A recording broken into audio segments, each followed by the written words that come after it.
모든 인간은 세 가지를 다 원하는 것 같아요. 그게 뭐냐면 성장하는 거, 성숙하는 거, 그리고 성공하는 거. 그렇죠?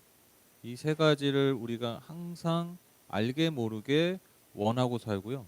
그리고 잘 보면 우리가 항상 이 세 가지를 위해서 매일매일 살아가고 있습니다. 성장하고 싶어 하고요. 성숙하고 싶어 하고요. 결국에는 성공하고 싶어 한다는 것이죠. 여러분, 이 성장, 성숙, 성공은요, 모두가 원하지만 안타깝게도 모두가 얻지는 못하죠. 이 세 가지를 어느 정도 인간의 노력으로 얻을 수 있어요. 그렇죠? 인간의 노력으로 성장할 수 있고 인간의 노력으로 성숙할 수 있고 성공할 수도 있지만 때로는 인간의 노력을 초월해서 어떤 뭐 세상 말로는 운이 필요해서 또 운으로 되는 경우도 있어요. 그렇죠? 그리고 아무리 노력하고 아무리 운이 있어도 때로는 성장, 성숙, 성공하기가 참 힘든 것이 인간의 삶인 것이죠. 그런데 제가 한번 그런 생각을 해봤습니다. 인간이 언제 성장할까? 언제 성숙할까? 언제 성공할까? 그러니까 그 원인이 있잖아요. 원인. 여러 가지 원인들이 있지만 여러 가지 어떤 출발점들이 있지만 제가 한번 생각해 보니까 인간이 언제 가장 100%는 아니지만 가장 성장하고 성숙하고 성공할 가능성이 많아지냐면 궁금하시죠? 관심 없는 표정 자꾸 짓지 마시고 뭐 이렇게 그런 표정을 줘야 저도 할 맛이 나잖아요. 그렇죠? 네. 다 하고 싶으면서 난 안 원하는 것처럼 이렇게 막 위선이죠 이런 거. 그렇죠? 언제 그 가능성이 가장 높아지냐면 경계를 넘을 때예요. 경계를 넘을 때. 다시 말씀드립니다. 모두가 성장, 성숙, 성공을 원하는데 다 못해요. 노력해도 안 되고 또 뭐 운이 따라도 잘 안 돼. 근데 가능성이 높을 때가 있어요. 그게 언제냐면 어떠한 경계를 넘을 때라. 설명해 볼까요? 즉 자신이 기존에 살던 늘 살아오던 관성을 벗어날 때, 늘 살아오던 나만의 그 구역이 있잖아요. 나만의 경계가 있잖아요. 영어로 굳이 표현하면 바운더리가 있잖아요. 그거를 넘어갈 때, 그 순간에 성장하고 성숙하고 성공할 가능성들이 훨씬 높아져요. 여러분 아이들이 그렇죠. 언제 성장합니까? 성숙해지죠. 엄마 품을 벗어나기 시작할 때. 그렇죠.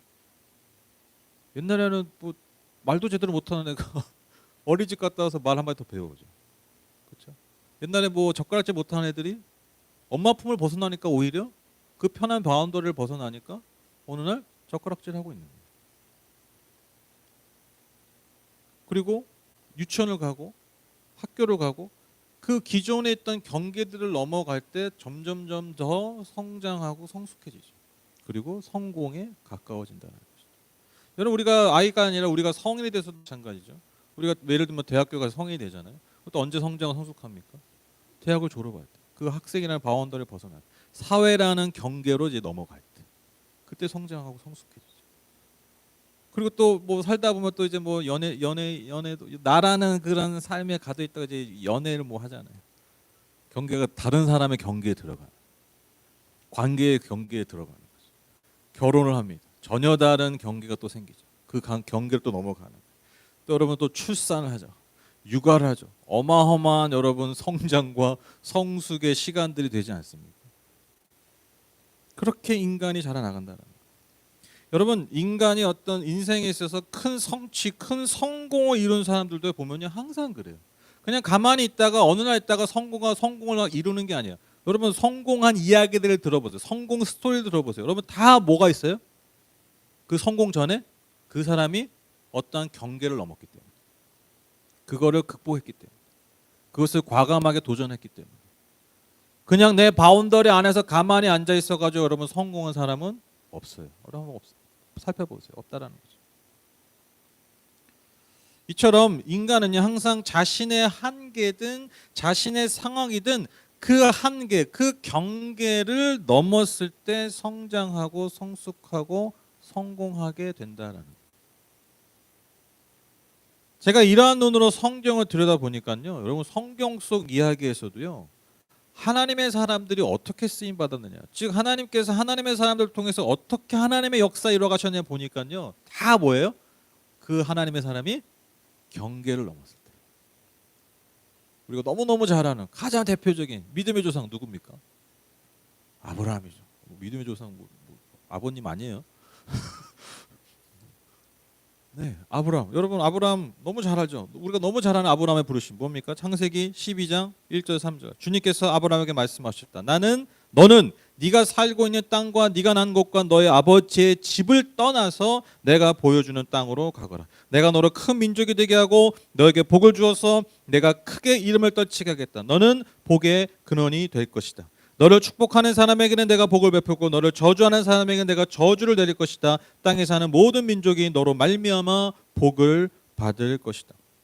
아브라함이 믿음의 조상이 되고 그가 복의 근원이 되고 하나님께서 그를 통해서 모든 민족을 축복하신다. 그렇게 약속하셨잖아요. 이 약속의 전제가 뭐예요?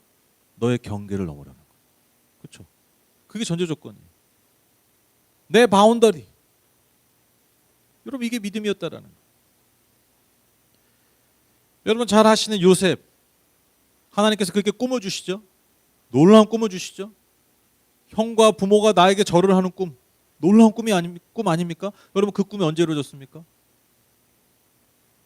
애굽이라는 민족적, 나라적 경계를 넘어갔어요. 그 바운더리에서는 안 됐더라. 하나님의 꿈이 그 경계를 넘지 않으면 이루어지지 않았더라. 여러분 모세와 이스라엘 백성은 어떻습니까? 홍해라는 나를 가로막고 있는 내가 전혀 건널 수 없을 것 같던 그 바다라는 그 절망이라는 경계를 넘었을 때 그들이 약속의 땅으로 들어갈 수 있었습니다. 모세가 죽고 나서 광야에서 또한 새로운 이스라엘 백성들, 새로운 세대가 일어납니다. 여러분 여호수아와 그 광야의 세대가 정말 말 그대로 약속의 땅을 어떻게 들어갈 수 있었습니까? 요단강의 경계를 넘었어야 됐어요. 여호수아서 3장 15절 16절 말씀입니다. 그 궤를 맨 사람들이 요단강까지 왔을 때에는 마침 추수 기간이어서 제방까지 물이 가득 차 올랐다. 그 궤를 맨 제사장들의 발이 요단 물가에 닿았을 때에 위에서부터 흐르던 물이 멈추었다. 그리고 멀리 사르단 근처에 아담 성읍에 둑이 생겨 아라바의 바다 곧 사해로 흘러가는 물줄기가 완전히 끊겼다. 그래서 백성들은 여리고 맞은 쪽으로 건너갈 수 있었다. 하나님의 약속이 담긴 그 약속의 언약의 상징인 그 법궤, 그 언약궤를 맨 제사장들이 여전히 넘실넘실 흐르고 있는 한 번도 마른 적이 없는 그 요단강에 그들의 발을 담글 때, 요단강의 그 경계에 발을 디딜 때 요단강이 갈라졌다.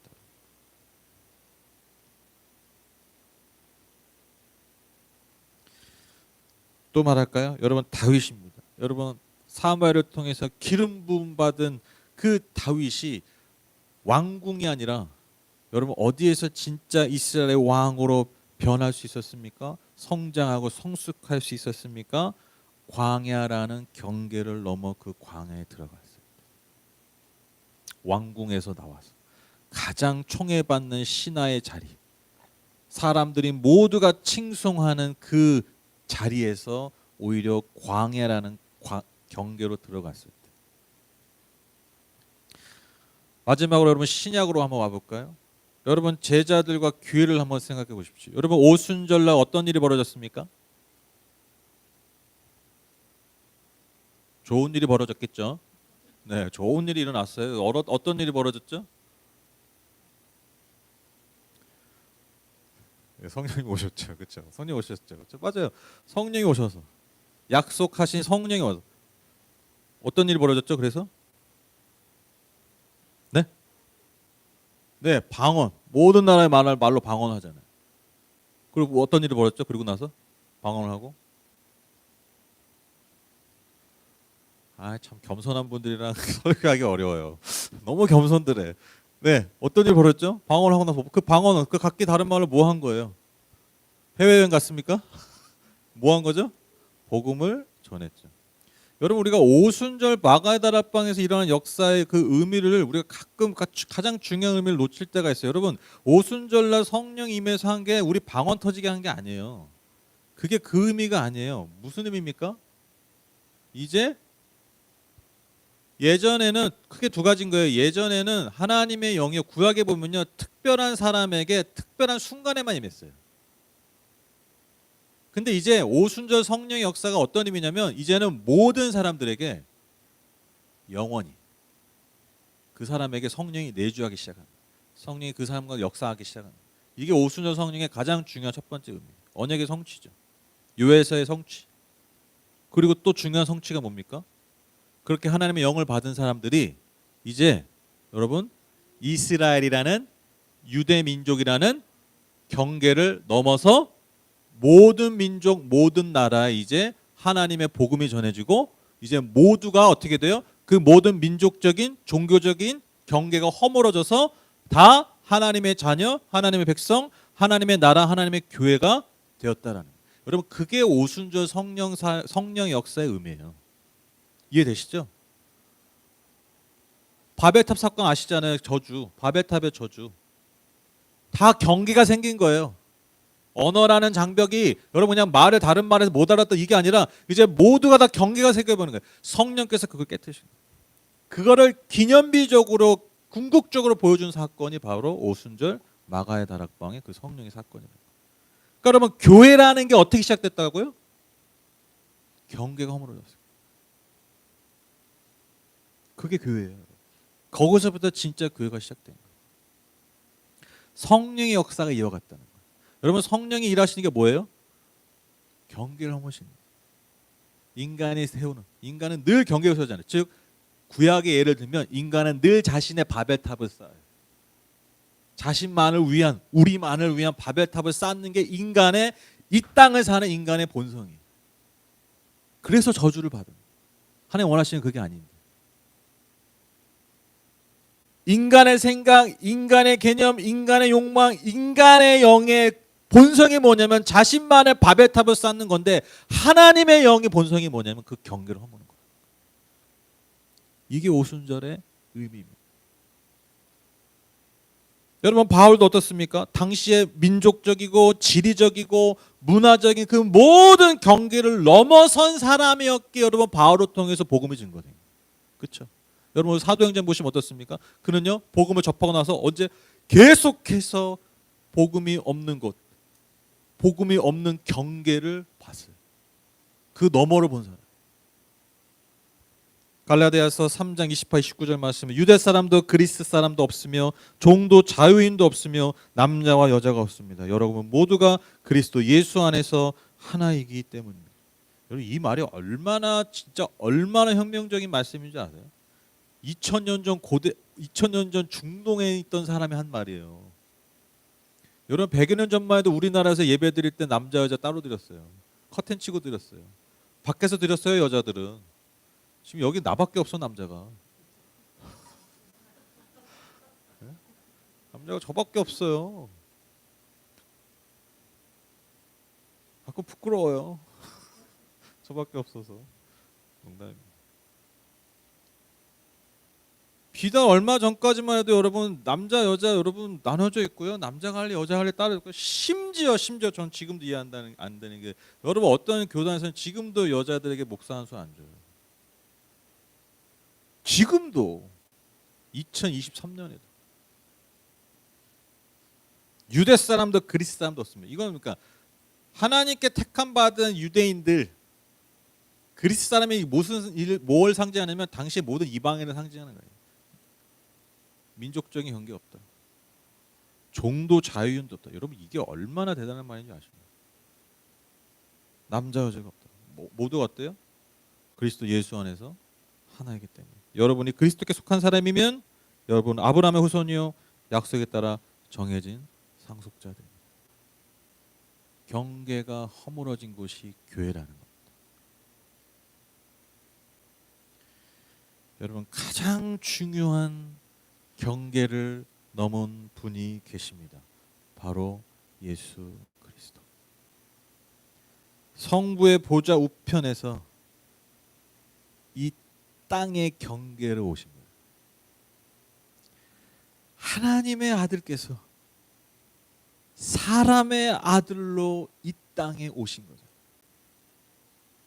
그 신과 하나님과 인간의 절대로 넘을 수 없는 그 경계. 이 모든 건 넘을 수 있어요. 인간의 노력으로, 운으로.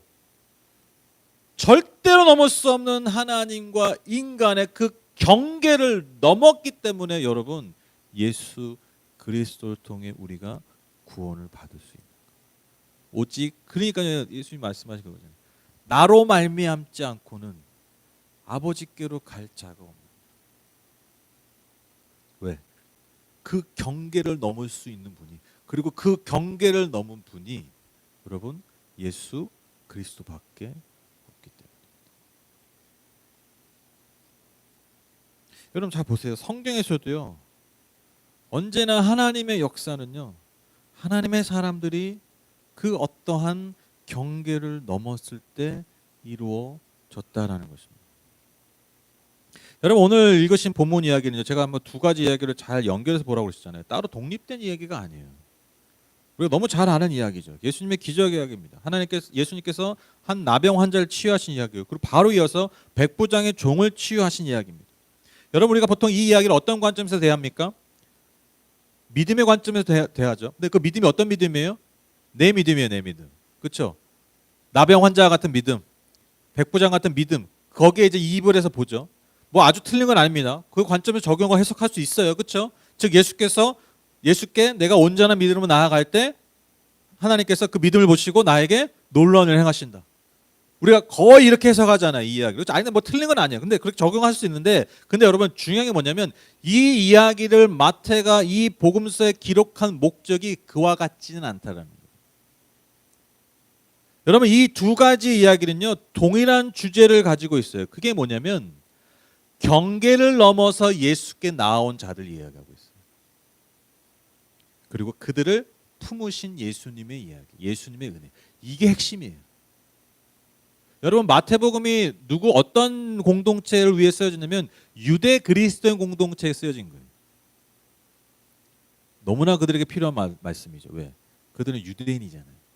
여전히 뭐가 있어요? 뭐가 강해요? 경계가 강해요.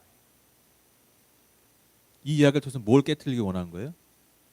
야, 너 유대 그리스도 공동체, 야, 예수님께 믿음을 고백해. 믿음 고백해서 기절 경험해. 이게 핵심이 아니라는 거예요. 여러분 나병 환자 어떻습니까? 나병 환자는 사람들이 있는데 갈 수 있습니까? 없습니까? 못 가죠. 늘 경계가 있는 사람이에요. 그 경계를 절대로 넘으면 안 돼요.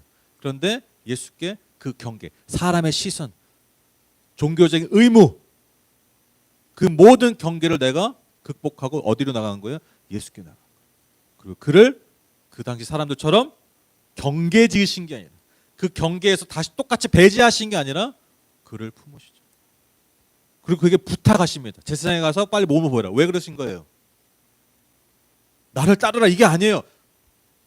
몸을 보여라. 왜 그러신 거예요? 다시 그 공동체, 그가 소외되고 배제했던 그 공동체에 다시 들어가게 하기 위해서. 그러니까 인증받는 거예요. 제사장에게 몸이 깨끗해진 게 인증받으면 다시 유대 공동체에 들어갈 수 있었어요. 예수님이 그렇게 하신 거예요. 그렇게 품으신 거예요. 그 이야기예요. 여러분 백부장 이야기, 우리 이거 항상 그렇게 얘기하죠. 와, 이 믿음이 좋아, 믿음이 좋아야 돼. 그래서 그냥 말씀만으로 믿으면 여러분 기적이 뭐 굳이 여러분 목사가 완수하지 않아도, 굳이 뭐 집에 가서 신방 안 해도 그런 그냥 그런 거. 근데 여러분 이 이야기가 그런 이야기가 아니라는 거예요. 여러분 백부장은 유대인들이 어떤 사람입니까? 이방인입니다. 상종할 수 없는 사람이에요. 여러분 또한 로마의 포갑의 상징입니다. 로마의 식민지가 이스라엘 아니었습니까? 유대 폭정의 상징인 군대장이에요, 군대장. 마치 우리 옛날에 막 일본 순사들 있잖아요, 순사. 맨날 수염 이상해, 낙가무라상 이런 그러니까 그런 백부장, 낙가무라상 비슷한 이미지예요. 우리가 그들과 가까이 지내다고 생각해 보세요. 그들이 또한 조선 사람들이 가까이 다가온다는 생각, 여러분 상상할 수 없는 일이죠. 여러분 백부장이 그 일을 한 거예요. 무엇 때문에? 내 종의 회복을 위해서. 지배계층이 피지배계층에게 부탁하라고 한 거예요. 심지어 주인님에게 하던 것처럼. 그렇게 얘기하잖아요. 나도 종에게 이렇게 합니다. 마치 내가 종인 것처럼 그 모든 경계를 넘어서 예수님께 나아가는 거예요. 여러분, 그게 믿음이에요. 그게 믿음. 근데 예수님이 그 백부장을 거절하지 않으십니다. 어디 낙가무라 상의 교회에 와서 기도를 해? 그게 아니라 품으세요. 그리고 그의 믿음을 칭찬하십니다. 마태복음 8장 11, 12절 말씀입니다. 내가 너희에게 말한다. 많은 사람이 동과 서에서 와서 하늘나라에서 아브라함과 이삭과 야곱과 함께 잔치 자리에 앉을 것이다. 그러나 이 나라의 시민들은 바깥 어두운 데로 쫓겨나서 거기서 울며 이를 갈 것이다. 이게 이 두 가지 이야기의 결론이에요. 예수님이 이렇게 결론 내리시지 않았어요. 얘들아 잘 믿어라. 나를 잘 믿어라. 그러면 너희들이 기적을 경험할 것이다. 예수님이 그렇게 결론 내시지 않으셨어요. 이게 이 이야기의 결론이에요. 지금 유대 공동체에 하신 말씀이죠. 경계가 강한 이들은 오히려 울며 이를 갈 때가 있을 것이다. 그러나 그 경계를 넘어 나에게 나아오는 이들에게는 하나님의 놀라운 은혜와 역사가 있을 거다. 지금 그 말씀을 이 두 가지의 경계를 넘은 이들의 이야기를 통해서 그들을 치유하고 회복한 이야기를 통해서 이 말씀을 모든 교회에게 하고 계신 것입니다.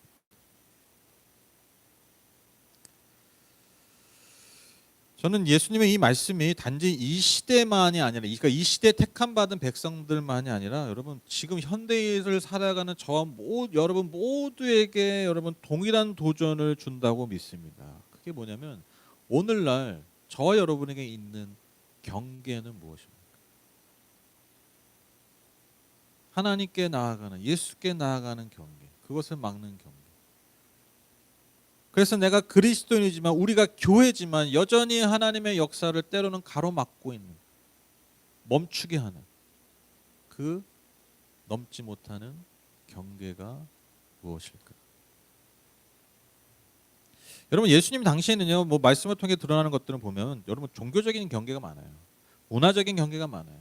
어떤 인종적인 것들, 이런 경계들이 많아요. 그거를 못 넘어서 때로는 예수님께 책망을 받고, 그러나 그것을 넘었기 때문에 예수님께 칭찬을 받고 하나님의 역사를 경험하죠. 그게 가장 큰 문제였다라는 거예요. 그런데 여러분 오늘날 종교적인 경계가 있습니까? 여러분에게?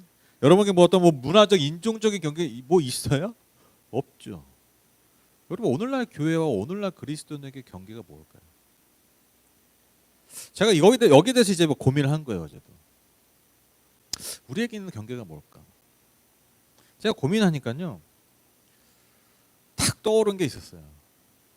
근데 그 대답이 너무 싱거워. 그러니까 이게 싱겁다는 게 이게 뭐 별거 아니라는 게 아니라, 그러니까 이게 참 그래도 약간 얘기잖아요. 옛날에는 이 문화적, 종교적, 인종적인 경계가 있었으면 이런 무게가 없어. 오늘날 여러분 경계가 뭔지 아세요? 여러분 인정하시지 않을지 모르겠는데 저는 인정할 수밖에 없더라고요. 그게 뭐냐면요. 너무 단순해요. 호불호예요. 호불호.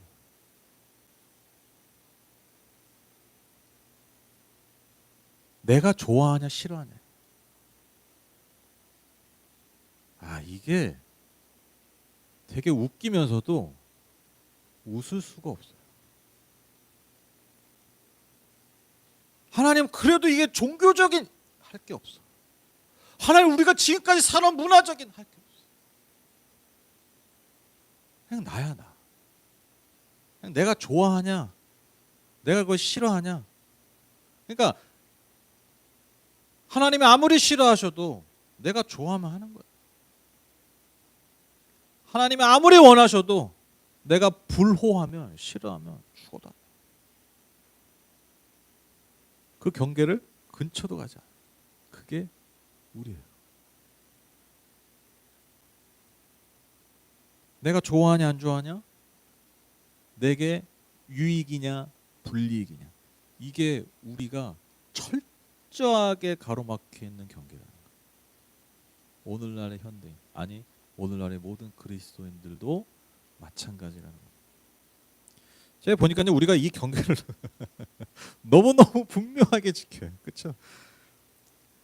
더 정확하게 말하면 여러분 현대 사회 여러분 신이 뭔지 아세요? 현대 사회의 신 우상이 뭔지 아세요? 다른 게 우상이 아니에요. 이 나의 호불호가요 절대적 선이 돼 버렸어요. 그렇죠? 나의 호불호가 내게 유익이냐 불이익이냐 이 전제가 우리에게 절대적 선이 되어 버린 시대에 살고 있어요, 저 여러분. 저는요 오늘날 만약에 예수께서 다시 오신다면, 오늘날 다시 여러분 바울이 다시 온다면 저는 반드시 이 부분을 우리에게 말씀하시야 됩니다. 우리 우상들을 깨뜨리셔야 됩니다.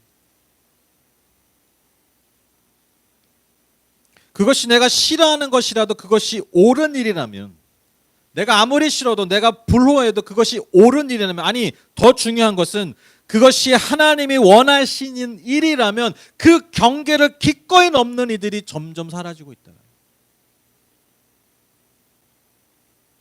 그것이 내게 때로는 불이익을 준다 할지라도 그것이 옳은 일이라면, 더 중요한 것은 그것이 하나님이 원하시는 일이라면 기꺼이 그 경계를 넘으려고 하는 자들이 점점 사라지고 있다.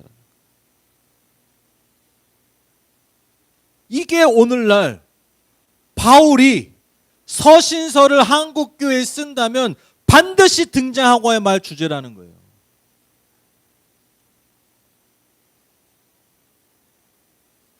여러분, 그래서 우리가 하나님의 역사를 점점 잃어버리고 있는 건 아닐까요? 하나님의 일하심을 우리가 점점 못 보고 있는 이유가 아닐까요? 하나님이 게으르셔서가 아니라, 하나님 우리를 잊어버리셔서가 아니라, 하나님이 현대에 와서 좀 능력이 좀 감소하셔서가 아니라, 컴퓨터와 AI와 이런 것에 하나님이 뭔가 능력이 딸리셔서가 아니라, 이 호불호라는 이 이익 불이익이라는 이 우상 앞에 속절없이 무릎 꿇고 있는 이 땅의 그리스도인들과 교회 때문에, 그래서 그 경계를 넘지 못하고 있는, 요단강에 물을 담지 못하고 있는, 약속이 있으면서도, 하나님의 약속이 있으면서도, 약속을 어깨에 메고 있으면서도 저 바다에 발을, 저 경계에 발을 딛지 못하기 때문에 여전히 우리 앞에 요단강이 흐르고 있는 것을 무기력하게 보고 있는 건 아닐까.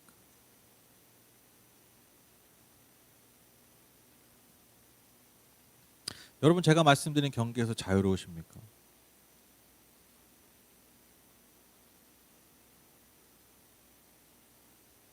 저만 웃고 있고 다 표정이 침울하시군요.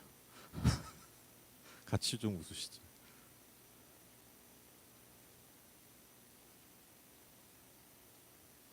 우리가 이 경계에서 자유로우십니까? 물론 여러분, 제가 말씀드린 이 경계 말고 뭐 제가 말씀드린 경계는 아주 뭐 어떻게 보면 궁극적인 경계겠죠. 그런데 여러분, 다 우리 안에 다 그런 경계가 있어요. 나라는 어떤 경계가 있죠, 그렇죠? 나라는 나의 그 한계, 나의 어떤 뭐 감정이든 뭐든, 나의 어떤 뭐 상처든 뭐든 그 한계, 여전히 그 경계를 못 벗어나는 그 나라는 경계가 있어요. 여러분, 심지어 여러분 하나님이라는 경계가 있는 거 아세요? 그 하나님에 대한 어떤 내가 인식하고 있는 하나님의 갇혀 있는 거, 내가 한번 경험하는 그 하나님의 갇혀 있는 거, 내가 그 얼마 안 되는 그 지식에 그 하나님에 갇혀 있어가지고 그 경계를 못 넘어서 뭐 신앙의 연수는 뭐 50년, 60년, 70년, 80년, 100세, 하여튼 뭐 어마어마한 숫자, 신앙 연수의 숫자가 아무런 의미가 없어져 버리는 거예요. 내가 하나님이라는 경계에 갇혀 있어. 내가 아는 하나님. 또 여러분, 우리가 가장 연약한 거 그거 아닙니까? 환경이라는 경계. 나를 막 올가매고 있는, 내가 옴짝달싹 못하게 하는 그 환경이라는 경계에 늘 움츠러드는,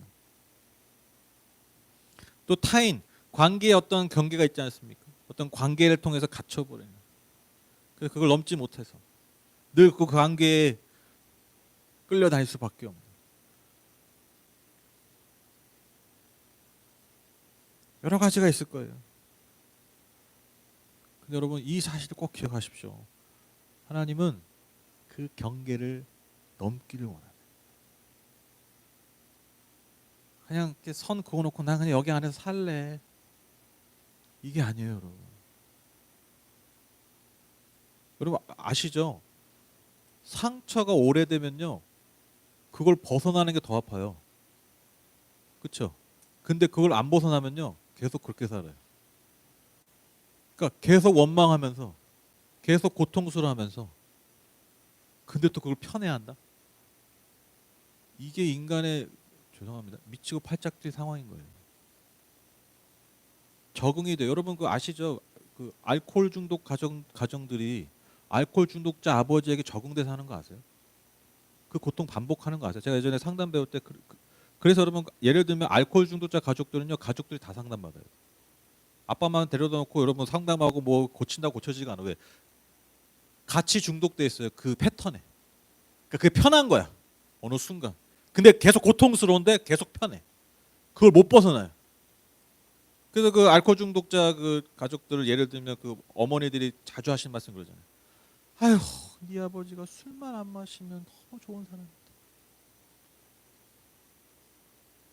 그 패턴을 못 벗어나는 거예요. 그러니까 그 경계를 왜 벗어나면 불편하니까.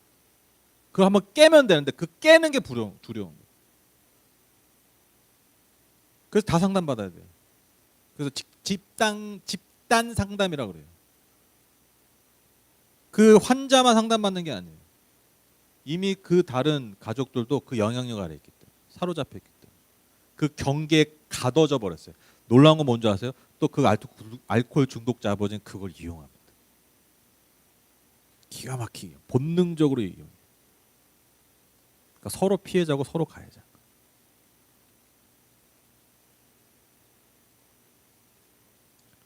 이게 단지 여러분 알코올, 제가 극단적이죠. 알코올 중독자 가정만의 얘기일까요? 우리 모두의 모습이에요. 경계를 너무너무 싫어하면서, 경계를 너무너무 벗어나고 싶어하면서. 그래서 그 경계를 벗어나서 성장하고 성숙하고 성공하고 싶지만 그 경계의 편안함에 그렇게 살아가는 거예요. 하나님이 하실 일이 없어요. 좀 발을 지금 얘도 안 디뎠어. 딛기 전이에요. 디드시라고 이렇게 하는 거예요. 여러분 경계를 넘으셔야 돼요. 은혜가 뭡니까? 하나님 우리에게 주신 은혜가 뭡니까? 경계를 넘고 다음, 그 경계를 넘어선 다음은 여러분 하나님이 일하신다. 이게 약속이에요. 이게 말씀의 약속이에요. 너는 경계를 넘어와. 경계를 넘어. 그러면 그 이후에는 내가 일할 거야. 여러분 이게 하나님의 약속입니다. 여러분 이게 하나님의 역사예요. 결론을 맺겠습니다. 간단합니다. 여러분의 경계를 찾으세요. 그리고 여러분의 경계를 인정하세요. 그리고 여러분의 경계를 넘으십시오. 오늘 설교의 제목입니다. 선 넘는 신앙. 여러분 선을 넘는 신앙을 가지세요. 그리고 뒤집어 말하면 신앙은 선을 넘는 겁니다. 경계를 넘는 거예요. 여러분 그게 믿음입니다.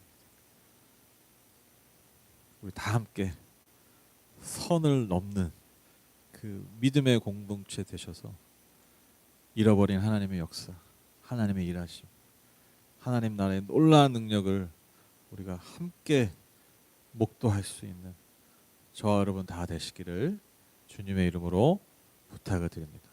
정말 여러분 제가 부탁드리는 거예요. 여러분 진지하게 진짜 오늘 말씀을 이 예배를 마치시고 오늘도 기도하는 날이잖아요. 오늘 기도하잖아요. 그렇죠? 진지하게 진짜 고민하시고 기도하셔야 돼요. 내 경계가 무엇일까? 하나님 넘기 원하시는 경계가 무엇일까? 그것을 발견하고 넘어가는 저와 여러분 다 되시기를 주님의 이름으로 축복합니다.